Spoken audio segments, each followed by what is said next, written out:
27 days now of the war in Ukraine, of Russia's invasion of Ukraine. So far, there's been no let-up in the violence because talks between the two countries haven't yielded any result yet. Russia continues to really pound the key Ukrainian cities. Destruction, devastation has taken over, particularly the southern city of Kherson, which reportedly is already under Russian control. Civilians in Kherson are refusing to give in to Russia. Showing unprecedented resilience, civilians in Kherson hit the streets protesting against Russians, only to be fired at openly by Russian troops. Kherson, remember, was one of the first cities to witness Russian troops on its streets. It was confirmed by Ukraine that the city had also fallen to Russia, that it was now under Russian control. That's when the Russian army, a few days back, this was on March 17th, they had actually removed the Ukrainian flag from the city administration building amid heavy resistance from citizens. And clearly, the residents of this besieged city refused to cooperate with Russian troops. And the Russian forces even lost one of their top commanders amid the battle for this crucial city of Kherson. It's a similar tale that you see in other parts of Ukraine as well. In Kyiv, the capital city, there's been a fight back like no other, something perhaps that Putin and his troops didn't expect. Ukrainian President Zelensky has said exactly that. He's saying we will continue to fight. He's called for Putin to come to the talking table, saying if diplomacy fails, if dialogue fails, there could be World War III. Let's take this across to India Today's Rajesh Pawar. He's joining us from Kyiv with the latest updates. Rajesh has been getting us a sense of what's happening in different parts of Ukraine. Rajesh, I first want to focus on the images that we're putting out on our screens from Kherson. You've got peaceful residents coming together saying we're not going to bow down to Russia, protesting on the streets, and they're fired upon openly by Russian troops. I want to understand from you, what's the situation in a city like Kherson, which is already under Russian control? Kherson was the first town in Ukraine which was captured by the invading Russian forces. It is reported that protesters were protesting today against the Russian occupation in the Independence Square of Kherson city.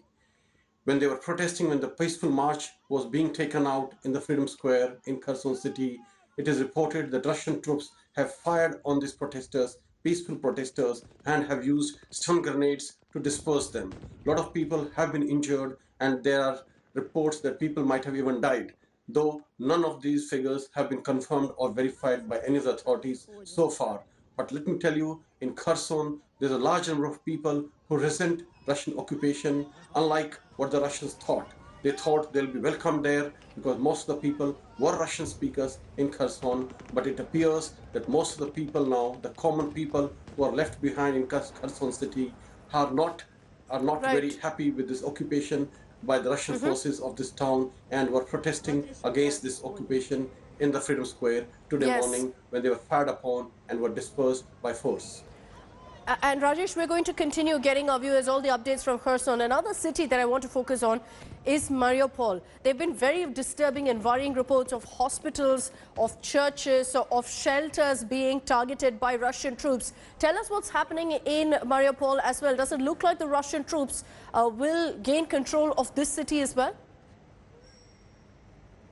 Kherson, the port city on the coast of Azov Sea, which is of great strategic importance to both Russia and Ukraine, is right now focus of international attention because of the humanitarian catastrophe, the humanitarian crisis which is unfolding in that city. The city has been under siege by Russian troops for now more than a week, and no water, gas, electricity, or any kind of supplies are allowed inside the city. The city probably have right now about 200,000 civilians stuck there. The UN agencies have also reported that they are unable to send any kind of humanitarian aid inside the city. Fierce fighting is reported between Russian forces and Ukrainian forces inside the city, though 90% of city seems to be under control of Russian troops. But street to street and house to house fighting is going on in the built-up area inside the city. And this has led to great crisis, humanitarian crisis, which is unfolding there. Houses have been bombed, churches have been bombed, schools have been bombed. So the civilians in there are right now in a very difficult situation and are unable to leave the city. So it is truly a humanitarian crisis now unfolding in Mariupol. All right. All right, Rajesh, thank you for joining us with all of those details. Rajesh has been reporting for us from Kyiv, and I just want to take you through a report that he filed for us earlier from the capital city. There have been, in fact, many residential settlements that have been targeted now in the capital city. He reports from a supermarket that was bombed by Russian troops. There's a lull in the battle on the outskirts of Kyiv city. There has been no fighting in the northeast in the Brovary area, which witnessed a big anti-tank battle a few days back. And the fighting in Irpin, Bucha, Gostomel in that area has also reduced a little bit. There was little fighting, but not intense like it was a few days back. However, the city was hit by two big missiles yesterday after a gap of almost 4 days. One of the missiles hit a supermarket, which was on fire after that. And it is reported that 6 people died in that. Modern warfare, what does it look like? It's not just a battle on the streets of Ukraine, but also a hybrid war, where there's a fight with regards to narratives on social media. And as far as Russia is concerned, with regards to its social media war, there are 4 women, interestingly, who are fighting on that front for Vladimir Putin. Our next report, a very interesting one, takes you through who are these 4 women and how are they ensuring that there's a right narrative that's set with regards to this war on behalf of Russia.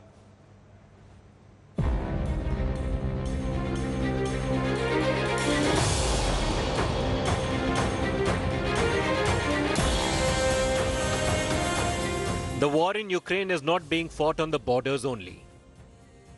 There is another war raging in the info space.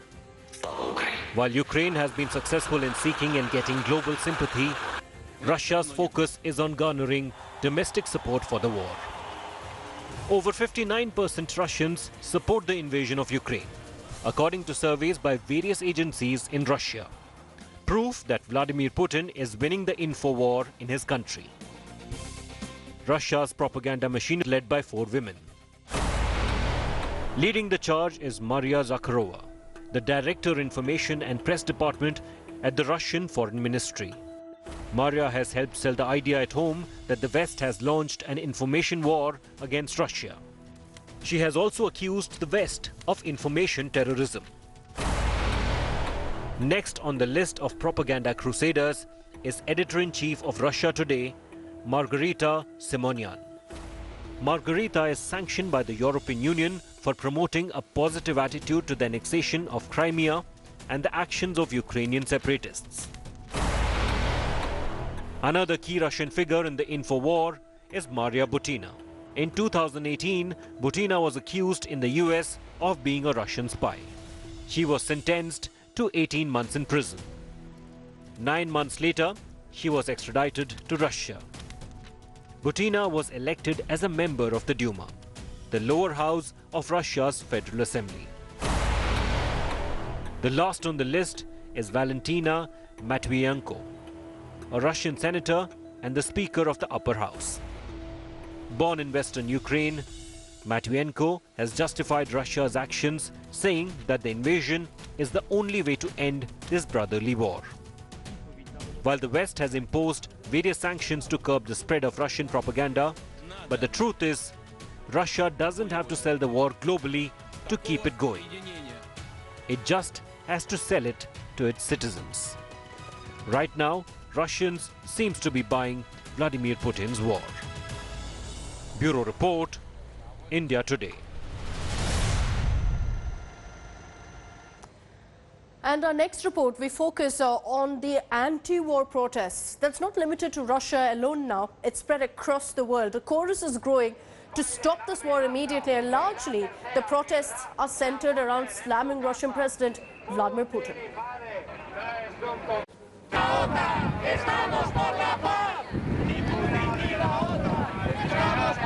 The chorus is growing to stop the war. The world protesting Putin's military action in Ukraine. Hundreds protested in Madrid and marched against Russia's invasion of Ukraine, holding placards seeking peace and chanting slogans against Russian President Vladimir Putin. Protesters marched to Puerta del Sol in the Spanish capital. I am against Putin's war that is only destroying and causing the death of innocent people. I want the war to end as soon as possible. Pro-Ukraine rallies were also taken out in Switzerland and Armenia's Yerevan, where protesters slammed Russian offensive. And in Kokoka region.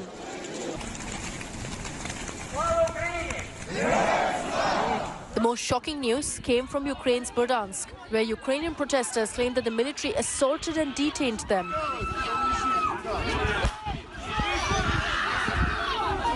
Meanwhile, many Russian nationals bitterly opposed to the war are fleeing their country to escape hounding and legal persecution for joining unsanctioned anti-war protests.